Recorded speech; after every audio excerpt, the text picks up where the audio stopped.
আলাইকুম। আমি instructor Razia Sultana Khanam, Bangladesh courier technical training centre, Dhaka. প্রিয় ছাত্রছাত্রীবৃন্দ, আশা করি আল্লাহর অশেষ রহমতে সকলে ভালো আছেন। আজকে আমরা আলোচনা করব মেইনটেনেন্স বা রক্ষণাবেক্ষণ কৌশল নিয়ে। এই সেশন থেকে আমরা যা জানতে পারবো এবং শিখব।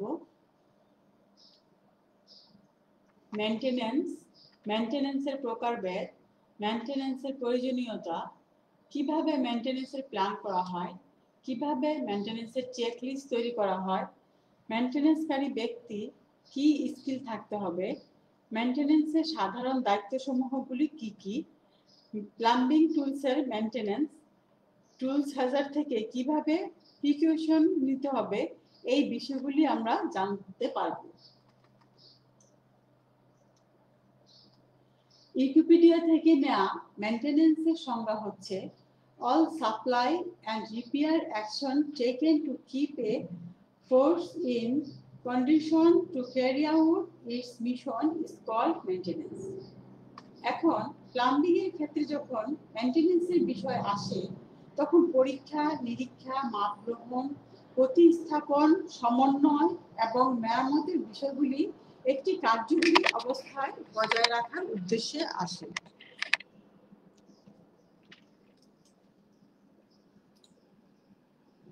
মেইনটেনেন্স প্রক্রিয়াকে 4 ভাগে বিভক্ত করা যায়।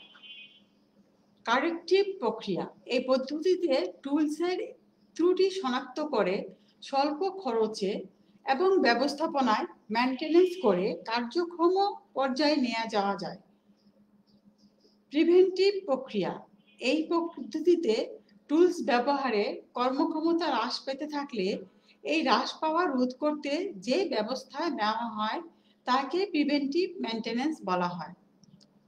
রিস্ক বেসড মেইনটেনেন্স প্রক্রিয়া, এই পদ্ধতিতে টুলসমূহের মধ্যে বহুল ব্যবহৃত যে মেশিনটি বেশি প্রয়োজন তার গুরুত্ব দিয়ে যে পর্যবেক্ষণ রক্ষণাবেক্ষণ করে কর্মক্ষম করা হয় তাকে রিস্ক বেসড মেইনটেনেন্স বলে।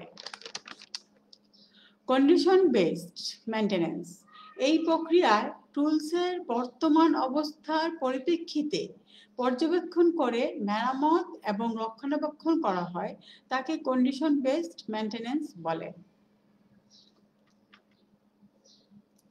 আমরা কেন মেইনটেনেন্স করব?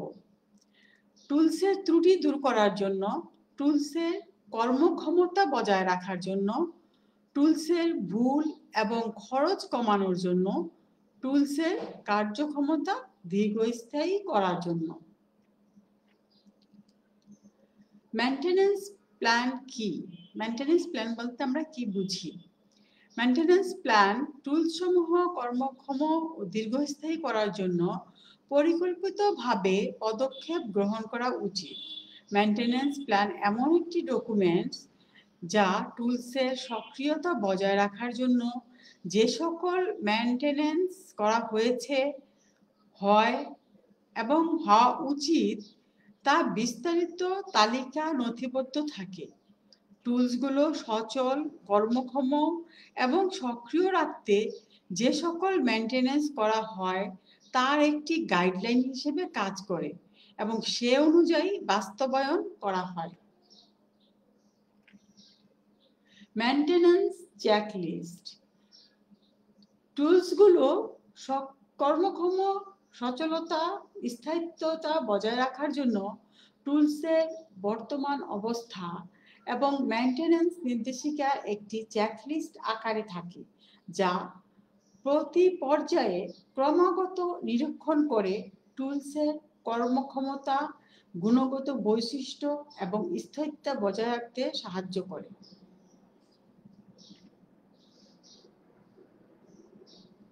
আমরা এখন জানবো মেইনটেনেন্স যে ব্যক্তি করে সেই ব্যক্তির কিছু বিশেষ গুণ থাকা উচিত। সেই গুণগুলো কি? আমরা এখন আলোচনা করছি মেইনটেনেন্সকারী ব্যক্তির যে সকল স্কিল থাকা উচিত সেগুলোর মধ্যে হচ্ছে টেকনিক্যাল এবিলিটিস থাকতে হবে, ডিটেইল ওরিয়েন্টেড হতে হবে, প্রবলেম সলভিং এবিলিটি থাকতে হবে, অর্গানাইজেশনাল স্কিল থাকতে হবে, ফিজিক্যাল অ্যাবিলিটি থাকতে হবে, হতে হবে বহুমুখী, যা যিনি অনেক কাজের চাপেও সহজভাবে যে কোনো কাজ করতে সক্ষম হয়। এ সকল সক্ষমতা যে ব্যক্তি থাকবে তিনি সুন্দরভাবে মেনটেনেন্স করতে পারবেন।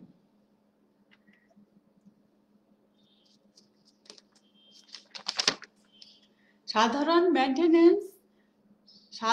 মেনটেনেন্সের কাজগুলো কি কি, এগুলো আমাদের জানতে হবে। যে সাধারণভাবে যদি আমরা মেনটেনেন্স করি এবং এটা প্রতিনিয়ত কাজের পরপরই আমাদের এই মেনটেনেন্সগুলি করা উচিত। প্রতিদিন কাজ শেষে টুলসগুলো পরিষ্কার করে যথাস্থানে রাখতে হবে, প্রয়োজনে ধুয়ে মুছে রাখতে হবে। প্রতিদিন কাজ শেষে টুলসগুলো ভালো করে পর্যবেক্ষণ করে ছোট কোনো ত্রুটি থাকলে সেগুলো শনাক্ত করে মেরামত করতে হবে। অবকাঠামোগত কোনো ত্রুটি থাকলে, যেমন জানলা ভাঙা, দেয়ালের ফোকর ইত্যাদি, যা টুল সংরক্ষণের জন্য ক্ষতিকর, সমস্যাসমূহ শনাক্ত করে সেগুলো মেরামত করতে হবে যেন টুল সংরক্ষণের স্থানটি নিরাপদ হয়। বৈদ্যুতিক তার বা বৈদ্যুতিক প্যানেলের যদি কোনো ত্রুটি থাকে তা পরীক্ষা ও পুনঃস্থাপন করে মেরামত করা প্রয়োজন। প্রয়োজনে নতুন সরঞ্জাম ইনস্টল করা উচিত। লন কাটা, আবর্জনা সংগ্রহ ইত্যাদির মাধ্যমে পারিপার্শ্বিক পরিবেশ রক্ষণাবেক্ষণ করা এবং যথাযথভাবে হাউসকিপিং করে পরিবেশকে সংরক্ষণ করে এই টুলসগুলো মেনটেনেন্স করা যায়।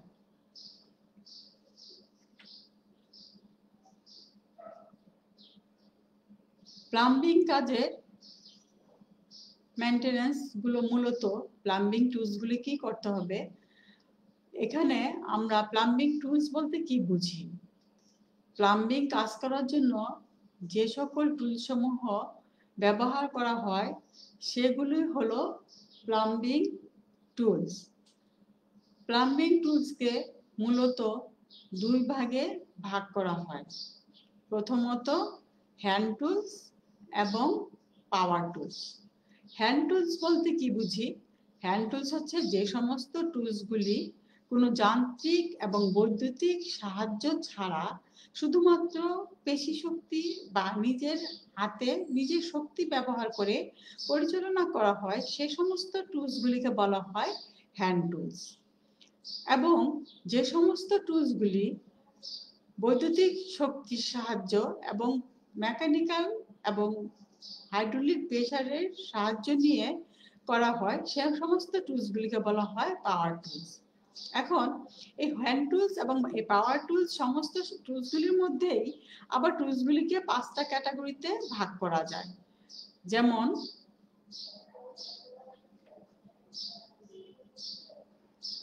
Cutting tools. কাটিং টুলসের মধ্যে যে টুলসগুলি কাটার কাজে ব্যবহার করা হয় সেই সমস্ত টুলসগুলিকে কাটিং টুলস বলা হয়। এর মধ্যে কি কি আছে? যেমন পাইপ কাটার, ডাই স্টক, থ্রেড কাটার, চিজেল, হ্যাকসো, এই ধরনের টুলসগুলি হচ্ছে কাটিং টুলস। এখন এই কাটিং টুলসগুলো ধাতব মেটালিক পদার্থের তৈরি হয়। এই টুলসগুলিতে যেন সহজে জং না পড়ে, মরিচা না ধরে, সেদিকে আমাদের লক্ষ্য রাখতে হবে। তার জন্য প্রতিদিন কাজের শেষে কাটিং টুলসগুলো পরিষ্কার পরিচ্ছন্ন করতে হবে। প্রয়োজনে গ্রিস বা তেল দিয়ে এগুলিকে পরিষ্কার করতে হবে এবং মুছে রাখতে হবে। এবং এই কাটিং টুলসগুলির ব্লেড এবং হ্যাকসোর যে দাঁতগুলো আছে, টিথ, এগুলি যেন ঠিকভাবে থাকে সেদিকে আমাদের লক্ষ্য রাখতে হবে। এবং প্রয়োজনে যদি কাটারের ডিস্কগুলি, যে ব্লেডগুলো আছে, কাটিং ডিস্কটা চেঞ্জ করে দিতে হবে। এবং এই কাটিং টুলসটা পাইপ কাটাটা যখন ব্যবহার করা হয়, যখন জিআই পাইপ কাটতে ব্যবহার করতে হবে তখন আমাদেরকে অবশ্যই তেল ব্যবহার করতে হবে, তাহলে আমাদের কাটিং ডিস্কগুলো বা ব্লেডগুলো নষ্ট হবে না। এছাড়া এর হ্যান্ডেল যেন ঠিকভাবে থাকে এবং এটার ফ্রেমের যে স্ক্রুগুলো আছে বডির সাথে যেন ঠিকভাবে থাকে, রোলারটা যেন ঠিকভাবে কাজ করে, সেদিকে আমাদের লক্ষ্য রাখতে হবে। তা না হলে তখন যদি এদিকে লক্ষ্য না রাখা হয়, হঠাৎ করে কোনো কিছু ছুটে গেলে আমাদের দুর্ঘটনা ঘটার সম্ভাবনা থাকে। এবং এই পাইপ কাটারের মাধ্যমে কাজ করার পরে এবং কাটিং টুলসগুলির মাধ্যমে কাজ করার পরে এগুলি যথাযথভাবে টিথগুলি, ব্লেডগুলি পরিষ্কার পরিচ্ছন্ন করে এগুলোর যে নির্দিষ্ট টুল বক্স আছে এবং নির্দিষ্ট স্থান আছে সেখানে গুছিয়ে রাখতে হবে।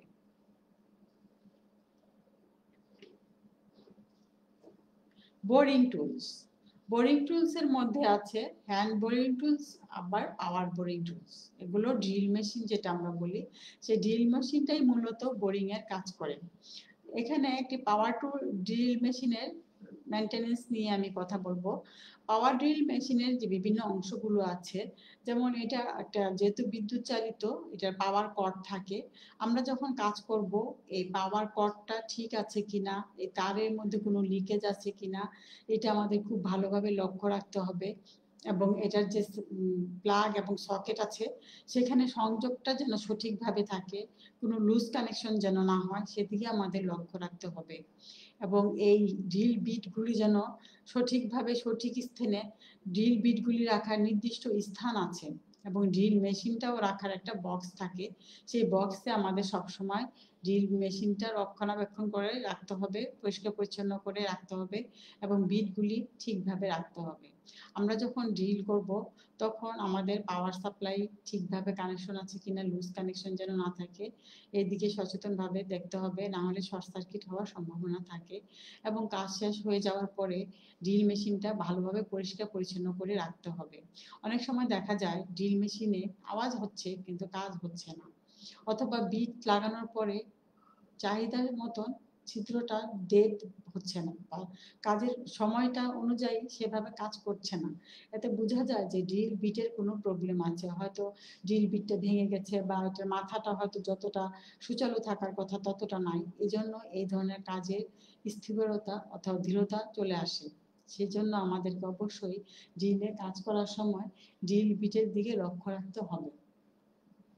এবং আমাদের এই ড্রিল মেশিন মেনটেনেন্স করার জন্য আমরা এই ড্রিল মেশিনের উপরের যে বডিটা আছে এই বডিটা খোলা যায়, খুলে এটার ভিতরে যে মোটর পার্টসটা আছে এবং এটার ভিতরে যে নজেলটা আছে এখানে অনেক সময় ময়লা গিয়ে জ্যাম হয়ে মেশিনটাকে স্লো করে দেয় অথবা রান করতে বাধা সৃষ্টি করে। তখন আমাদের এই বডির পার্টটা খুলে মোটর আছে, যে ড্রিল মেশিনের যে মোটর অংশটা আছে এবং ভিতরে যে পার্টসগুলো আছে সেগুলি আমাদেরকে পরিষ্কার করে দিতে হবে, প্রয়োজনে গ্রিজ বা তেল ব্যবহার করে মুছে দিতে হবে এবং ডাস্টগুলি ব্লোয়ার দিয়ে পরিষ্কার পরিচ্ছন্ন করে দিয়ে পুনরায় আবার বডিটা ঠিকভাবে ইনস্টল করে স্থাপন করে এবং কানেকশনগুলি চেক করে ড্রিল বিটটা ঠিকভাবে চেক করে যদি আমরা কাজ করি তাহলে আমাদের চাহিদা অনুযায়ী আমাদের কাজগুলো করতে পারবো। এবং এটা তো বললাম আমি পাওয়ার ড্রিল মেশিনের কথা। যখন আমরা হ্যান্ড ড্রিল মেশিনের কথা, হ্যান্ড ড্রিল মেশিন দিয়ে কাজ করব, সেক্ষেত্রেও আমাদের হ্যান্ড ড্রিলের বিটটাও যেন আমাদের ঠিকভাবে থাকে এবং হ্যান্ডেলটা যেন ঠিকভাবে কাজ করে, হ্যান্ডেলটা যেন লুজ না থাকে, এই সমস্ত বিষয়গুলি লক্ষ্য রাখতে হবে। এছাড়া আছে power drill, pillar drill machine. Pillar drill মেশিনটা ফিক্সড ভাবে একটা জায়গায় নির্ধারিত থাকে এবং এই পিলার ড্রিল মেশিনে যখন কাজ করা হয় তখন এটার যে মেন পাওয়ার সাপ্লাই আছে এবং সেই পাওয়ার সাপ্লাইটা অন করে নিতে হবে এবং পিলার ড্রিল মেশিনেও একটা পাওয়ার সাপ্লাই আছে, সেই পাওয়ার সাপ্লাইটা অন করে আমাদের একটা কি আছে, ড্রিল মেশিনের একটা কি আছে, সেই কি দিয়ে আমরা যেটা ড্রিল বিটটা আছে বিটটা অ্যাডজাস্ট করব এবং প্রয়োজনে আমাদের যে টাইট দেওয়ার ব্যাপারটা আছে সেই কি এর সাহায্যে টাইট দিয়ে আমরা যেই অবজেক্টটাকে ড্রিল করতে হবে সেই অবজেক্টটাকে যথাযথভাবে সেট করে, যে পিলার ড্রিল মেশিনের সাথে যে ভাইসটা আছে ভাইসটাকে ভালোভাবে সেই অবজেক্টটাকে সেট করব, সেট করে তারপরে আমরা সেই নির্দিষ্ট পয়েন্ট অনুযায়ী ড্রিল বিট দিয়ে পিলার ড্রিলের ড্রিল বিট দিয়ে ড্রিল করতে পারবো। এবং এখানে আমাদের অবশ্যই লক্ষণীয় বিষয় হচ্ছে যে আমাদের যে পিলার ড্রিল মেশিনের যে ডিল 22টা আছে বিট করা, সেই 22টা আমাদের জন্য পরিষ্কার পরিচ্ছন্ন থাকে, সেই দিকে আমাদের লক্ষ্য রাখতে হবে। লেবেলিং টুলস, লেবেলিং টুলসগুলি যখন আমরা কাজ করব আমাদের লেবেল বা সমান্তরাল আছে কিনা এই বিষয়গুলি পরীক্ষা করার জন্য আমাদের স্পিচ লেবেল ব্যবহার করতে হয় বা প্লাম বোর্ড ব্যবহার করতে হয় ভার্টিক্যালি লেবেল ব্যবহার করার জন্য। সেক্ষেত্রে আমাদের এই স্পিচ লেভেলের যে বাবলগুলো আছে ঠিকভাবে কাজ করতেছে কিনা এবং বাবলগুলো কি ঠিক প্লেসমেন্ট আছে কিনা সেদিকে লক্ষ্য রাখতে হবে। এবং আমরা যখন কাজের পরে এটা সংরক্ষণ করব তখন যেন আমাদের এটা আমরা যেন উঁচু নিচু এবড়ো খেবড়ো কোনো জায়গায় না রাখি, এটা নির্দিষ্ট স্থানে নির্দিষ্ট বক্সে বা নির্দিষ্ট সারফেসে যেন আমরা রাখি, সেদিকে অবশ্যই আমাদের লক্ষ্য রাখতে হবে। Measuring tools, measuring tools plumbing কাজের একটি খুবই গুরুত্বপূর্ণ টুলস। এই টুলসটির মাধ্যমে যাবতীয় পরিমাপের কাজ করা হয় এবং আমরা দেখতে পাচ্ছি এটি একটি মেজারিং টুলস। এখানে মেজারিং এর বিভিন্ন মেজারমেন্টগুলি দাগ কাটা আছে। আমরা যদি কাজ শেষে এই মেজারিং টুলসটা ঠিক মতো গুছায় না রাখি তাহলে এই দাগগুলি অব্যবহৃত অযত্নে মুছে যেতে পারে এবং এটা বিভিন্নভাবে খোলা রাখলে এই যে ট্যাপটা আছে ট্যাপটা নষ্ট হয়ে যেতে পারে, ভেঙে যেতে পারে এবং এইটার কাজ করার সক্ষমতা হারায়। তার জন্য আমাদের কাজ শেষে অবশ্যই মেজারিং টুলসটা গুছিয়ে রাখতে হবে এবং এই টুলসের যে রাখার নির্দিষ্ট স্থান আছে সেখানে আমাদের বক্সে বা নির্দিষ্ট স্থানে রেখে দিতে হবে। হেল্পিং টুলস, হেল্পিং টুলস এখানে একটি বাইস আমাদের হেল্পিং টুলস এর কাজ করে। আমরা যখন এই বাইস দিয়ে বা হেল্পিং টুলস দিয়ে কাজ করব তখন আমাদের এদের যে বিভিন্ন রকমের হ্যান্ডেল গুলো আছে এবং স্ক্রু নাট গুলো আছে সেগুলো যেন দৃঢ়ভাবে মজবুতভাবে থাকে সেই জিনিসগুলি আমাদের লক্ষ্য রাখতে হবে। এবং কাজ করার পরে এই জব থেকে বিভিন্ন রকমের চিপস গুলো, জিআই চিপস বা পিপিসি চিপস গুলো পড়ে থাকে, তখন আমাদের এইটার বাইসের আশেপাশের অংশগুলি পরিষ্কার পরিচ্ছন্ন করে দিতে হবে যেন পরবর্তীতে আমাদের কাজ করতে সুবিধা হয়। এবং এই ভাইসের মধ্যে যদি আমাদের কোনো চিপস আটকায় থাকে তাহলে পরবর্তী জবটা করার সময় জবটা ভালোভাবে আটকায় না। আমাদের এই প্লাম্বিং কাজ করার সময় আমাদের যে প্লাম্বিং টুলসগুলি থেকে পাওয়ার টুলস এবং হ্যান্ড টুলসের মধ্যে আমরা দেখলাম কাটিং টুলস এবং বিভিন্ন রকমের যে পাওয়ার টুলসগুলো আছে এগুলি খুবই সাবধানতার সাথে কাজ করতে হবে। এবং এই কাজ শুরু করার প্রথমেই আমাদের নিজেদের নিরাপত্তার কথা ভাবতে হবে। আমাদের নিজেদের নিরাপত্তার জন্য আমরা সব সময় কিছু পার্সোনাল প্রোটেক্টিভ ইকুইপমেন্ট ব্যবহার করব, কারণ আমরা যে প্লাম্বিং টুলসগুলি ব্যবহার করছি এগুলি অনেক বেশিরভাগই ধাতব মেটালিক পদার্থের তৈরি এবং এগুলি ব্লেড এবং এগুলি কিছু মুভিং পার্টস, যখন কাজ করা হয় মুভিং অংশ থাকে এবং এগুলিতে শার্প থাকে যার ফলে এগুলো হাত টাত কেটে যেতে পারে, অসাবধানতা থাকলে হাত টাত কেটে যেতে পারে এবং এগুলি থেকে ব্যাপক আঘাতপ্রাপ্ত হওয়ার সম্ভাবনা থাকে। তার জন্য নিজেকে রক্ষা করার জন্য আমরা যখন প্লাম্বিং ওয়ার্কশপে বা বাস্তবে পরবর্তী পর্যায়ে কর্মক্ষেত্রে প্লাম্বিং সেক্টরে কাজ করব তখন আমাদের অবশ্যই এই পার্সোনাল প্রোটেক্টিভ ইকুইপমেন্ট ব্যবহার করতে হবে। যেমন প্লাম্বিং কাজের প্রধানত যে ইকুইপমেন্টের অংশগুলি আছে সেগুলো হচ্ছে মাথাকে সুরক্ষা করার জন্য হেলমেট ব্যবহার করতে হয়, চোখকে সুরক্ষা করার জন্য গগলস, সেফটি গগলস ব্যবহার করতে হয় এবং কানকে সুরক্ষা করার জন্য ইয়ার মাফিট ব্যবহার করতে হয় বা ইয়ার প্লাগ ব্যবহার করতে হয়। সম্পূর্ণ শরীরটাকে সুরক্ষা করার জন্য ভিজিবল ভাস্ট বা অ্যাপ্রন ব্যবহার করতে হয়।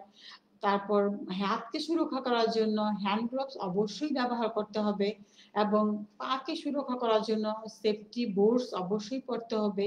এছাড়া যখন আমরা গ্রাইন্ডিং মেশিন দিয়ে কাজ করব সেখানে প্রচুর ডাস্ট উৎপন্ন হয়, সেই সময় আমাদেরকে অবশ্যই ডাস্ট মাস্ক ইউজ করতে হবে। এবং আমরা যখন প্লাম্বিং সেক্টরে যখন কোনো ওয়েল্ডিং এর কাজ করব তখন অবশ্যই আমাদেরকে মাস্ক শিল্ড ব্যবহার করতে হবে। তাহলে আমাদেরকে দেখতে দেখতে পেলাম যে আমাদের এই টুলসের যে হ্যাজার্ড আছে, বিভিন্ন রকমের হ্যাজার্ড, এই হ্যাজার্ড থেকে নিজেকে রক্ষা করার জন্য, বিভিন্ন রকমের দুর্ঘটনা এবং বিপদ থেকে রক্ষা করার জন্য এই পার্সোনাল প্রোটেক্টিভ ইকুইপমেন্টগুলি পরিধান করে নিতে হবে অবশ্যই। এবং এছাড়াও যখন আমাদের কাজ ভিত্তিক আরো কিছু পার্সোনাল প্রোটেক্টিভ ইকুইপমেন্টস বা প্রয়োজনীয় অ্যাক্সেসরিজ নেওয়ার প্রয়োজন হয়, যখন প্লাম্বিং সেক্টরে উপরে উঠে কাজ করা হয়, তখন আমাদেরকে অবশ্যই সেফটি বেল্ট ব্যবহার করতে হবে। সেফটি বেল্ট যদি ব্যবহার না করা হয়, সেক্ষেত্রে আমাদের দেখা যায় যে উপরে ঝুলে কাজ করার সময় বড় রকমের দুর্ঘটনা ঘটার সম্ভাবনা থাকে। তাহলে আমরা দেখতে পেলাম যে মেনটেনেন্স যে অংশটা আজকে আমাদের আলোচনা করা হলো, এই অংশটা মূলত আমাদের যে OOHS মডিউলটা ছিল, এই OOH মডিউলটার ভিতরেই অন্তর্ভুক্ত একটি অংশ হলো মেনটেনেন্স। এবং এই মেনটেনেন্সটা হচ্ছে একটি খুবই গুরুত্বপূর্ণ অংশ। এই মেনটেনেন্স যখনই আমরা করতে যাব, তখনই আমাদের সাথে রিলেটেড চলে আসে হাউসকিপিং এর ব্যাপারটা, হাউসকিপিং এর বিষয়টা।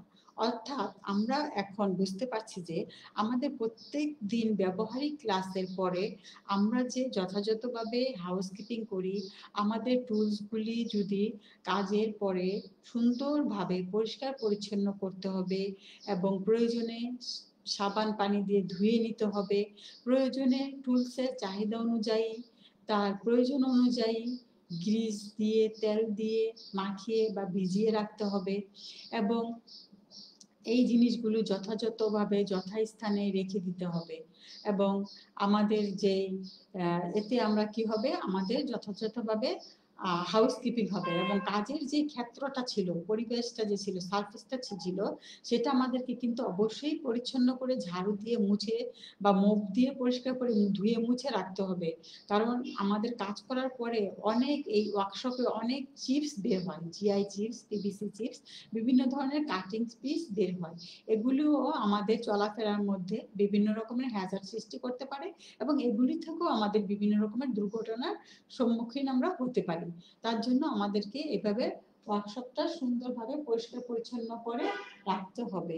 এবং আমাদের যে পাওয়ার ডিলসগুলি, পাওয়ার মেশিনগুলো আছে, পাওয়ার টুলসগুলো, এগুলির মধ্যে আমরা বেশি ব্যাপক হারে ব্যবহার করি hand drill machine, grinding machine, auto die stock বা অটো থ্রেড কাটার মেশিন। এই তিনটে মেশিনের প্রতি আমাদের খুবই সাবধানতা অবলম্বন করতে হবে। যখন আমরা এই অটো থ্রেড কাটার মেশিনটা ব্যবহার করব, সেখানে আমাদের অবশ্যই অ্যাপ্রন পরিধান করতে হবে। মেয়েরা যখন কাজ করবে তখন সেখানে খোলা চুলে থাকতে পারবে না, ওড়না এবং চুল ভালোভাবে সেট করে নিতে হবে। এবং এই প্লাম্বিং কাজের সময় ওয়ার্কশপে বা প্র্যাকটিক্যাল ফিল্ডে যখন কাজ করবে, সেখানে চুড়ি, ঘড়ি, তারপরে আংটি, এই ধরনের অর্নামেন্টসগুলিও, ব্রেসলেট, এই ধরনের অর্নামেন্টসগুলিও করা যাবে না।